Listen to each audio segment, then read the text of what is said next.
Here's all my travel gear for this summer. I'm going on multiple trips, including attending WWDC for the first time. So here are the bags, the chargers, what devices I'm bringing, how I'm air tagging everything, even up to 10 years, hubs, cables, and more. Now, I'm not sure which backpack I'm going to take just yet, so I'm going to show you both. First up is the Shinjuku laptop backpack. I really like this new one because it's thin, lightweight, and it'll be great for those day trips or walking around Apple Park. Now, so you know, WaterField did send me their bags, but I make zero affiliate revenue, and they've never sponsored a video. I just really love their stuff, and I bought a few with my own money, just FYI. So let's look at devices first. If you saw my recent video, you saw I traded in my M3 Pro MacBook Pro for an M4 MacBook Air. I've still been rocking this, editing videos for this channel, and the M4 has been plenty powerful. So that's the MacBook I'm taking with me on the road. But I also take my iPad Pro because this is where I'll edit audio podcasts and maybe watching some TVs and movies. Also, I still love this MoFT Dynamic Folio case because it folds lots of different ways, origami style, great for propping it up to watch stuff, so highly recommend. And of course, my iPhone 16 Pro Max, and I'm still using the SUTI MagSafe back.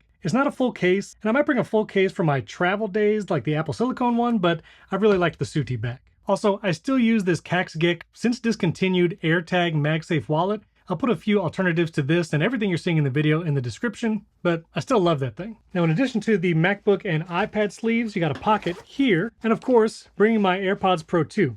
Now, a quick change here. I've talked about the Comply foam tips for a long time, and I still love those, but I've had a couple people recommend these Spinfit Ear tips.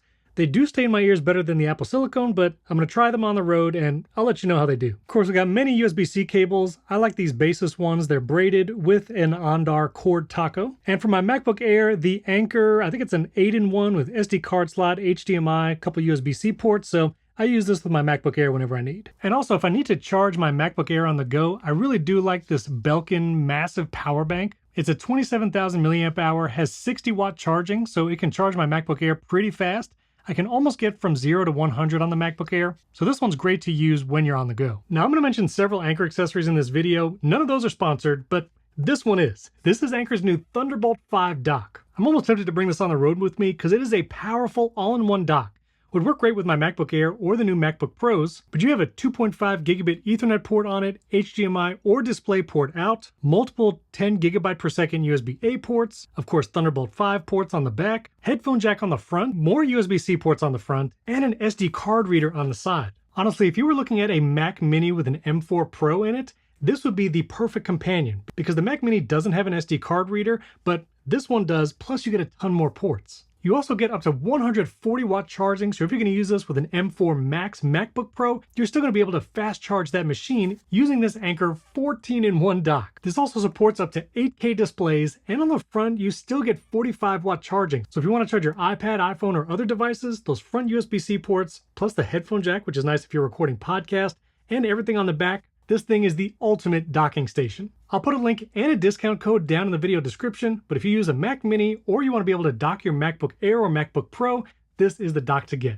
My thanks to Anker for sponsoring this video. All right, now in the front pockets here of the WaterField bag, I have my MacBook Air MagSafe charging cable. I still use this as the main charging cable for it. Also, this is not sponsored, but you know when I talk about MagSafe batteries, this Anker Ultraslim 10K is always my top choice. And yes, it's still going with me this summer. Now I go a little overkill bringing different chargers, but I'm definitely bringing this new Nomad 100 watt slim charger. It's a GAN charger. You got 100 watts here, or if you plug in two devices, it'll split it. I believe 65, 35 watts, something like that. And it's real flush. This will be great in a hotel room to charge your devices and your laptop. That's coming with me. And then because I'm going to be editing video on the road, I use the OWC Envoy Pro FX external SSD. And yes, I do label them. I'm a professional. This is a massive one, 4 terabytes, but you got the Thunderbolt port there, and I save all my footage on here so it doesn't take up space on my MacBook Air. All right, for the next backpack, this is the WaterField AirPorter. I've talked about this one before as well. I've already brought this on a few trips and I know I love it. And this one holds the Apple Vision Pro really well. And yes, I do bring that when I travel.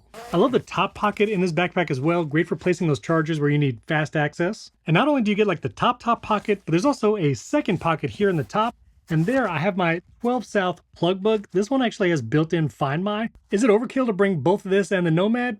Yes, but I'm probably going to do it. Speaking of Apple Vision Pro, if you look at the percentage I use this when traveling versus when at home, traveling is mostly when I use it. And so it's coming with me in, yes, WaterField's Apple Vision Pro case because it is the most compact. It's even smaller than Belkin's case. And to throw this into a backpack, it takes up the least amount of space of all Apple Vision Pro cases. So Yeah, it goes with me. Now, when it comes to filming on the road, I've been using this for all my trips recently, and I love it. Of course, I'm talking about the Osmo Pocket 3.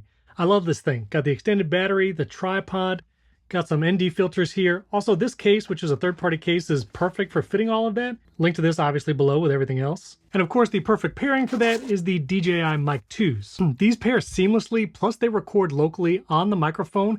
I actually used these and the Osmo when I interviewed Apple's Senior Vice President Deirdre O'Brien at the Miami World Center Apple Store opening. That was an incredible experience, and these things didn't let me down. So they're going with me. Who knows, maybe I'll get to interview Craig Federighi, Tim Cook, maybe. Now, I know there's mixed feelings about these, but I still use the Elevation Labs AirTag adapter thing. Basically, it runs on 2 AA batteries, and they say you get 10 years of AirTag battery life. So I did that for my backpack, and it stays in the pocket. Also, I'm always recording on the go, so I'll be bringing my Shure MV7 Plus. Biggest difference here over the regular MV7 is USB-C. So USB-C port, I'll plug this either into my iPad or my MacBook Air. This is the only mic I need when I travel. Oh, and look, little Riverside windscreen. All right, and the final little bag in a bag, this is Peak Design's tech case or something. And here we have lots of goodies. It's been my standard while traveling, but the Belkin 2-in-1 with Apple Watch and 15-watt MagSafe charger here, set it up as a little tripod stand. I still love this when I travel, so that's going with me. And I probably do not need to bring 3 massive multi-port chargers, but this is the one from Anker that has the display, shows you the power output when you plug something in.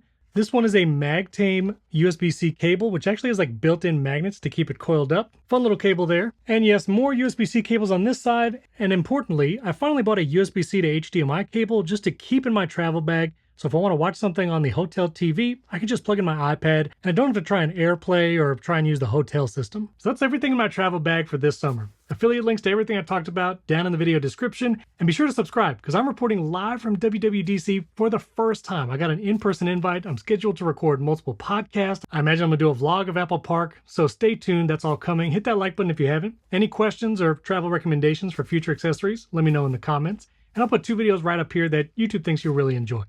Thanks for watching. I'll catch you next time.